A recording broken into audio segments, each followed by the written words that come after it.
Stop scrolling so I can give you 5 tricks so you'll never get lost in the woods again. So the first thing that we do is we note the location of the sun. The sun rises in the east, it sets in the west, and at noon it is pretty much due south. As the sun transits the sky, it'll move about a fist every hour. So if it's 11 o'clock in the morning and you're facing the sun, put your fist up to the right of the sun, and right about where the right side of your fist is will be due south. It's 1 o'clock in the afternoon, put your fist up to the left of the sun, and on the left side of your fist will be about due south. These are rough measures, but they'll at least give you a general idea of which direction that you're headed in. Here in Vermont, most of the ridges run north-south. So if you want to go north, put the sun at your back and follow the ridge. If you want to go south, follow the ridge towards the sun. The other thing that you can do around here is use brooks. So if you hit a brook, follow the brook downhill. That brook will hit another brook, which will hit another brook, which will turn into a river. Keep heading downstream, which will be downhill, and eventually you're going to hit a road. That same river principle is also true with skid roads. Skid roads almost always go downhill. In any piece of woods, if you know how to recognize old skid trails, you can follow that old skid trail downhill. It'll join another skid trail and another skid trail and another skid trail, just like those brooks. And eventually those skid trails will empty out onto a log landing. Log landings are accessible by log trucks. That's where the skidders pull the wood to, and then the log trucks load them and take them away to the mill. So once you get to the log landing, you'll see a truck road, which is a road that you might be able to drive up with your pickup truck.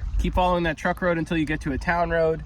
And then at the town road, usually you can tell where you are. The other thing that's important to know, unless you're in really big woods, is that you're almost always bounded by roads, by rivers, and other features like that. So if you're headed out to an area just to go exploring, just take a look at a map and get a sense for where those roads or other prominent natural features are. Maybe on the east side of that forest block that you're exploring, there's a big brook. The north side, there's a highway.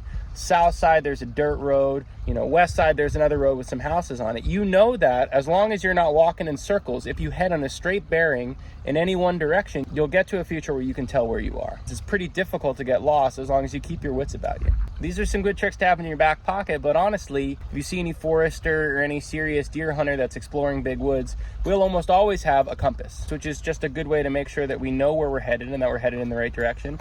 And a lot of times we'll even have some of these GPS apps like Onyx Hunt. I use this app called Avenza that allow you to navigate a little bit more consistently.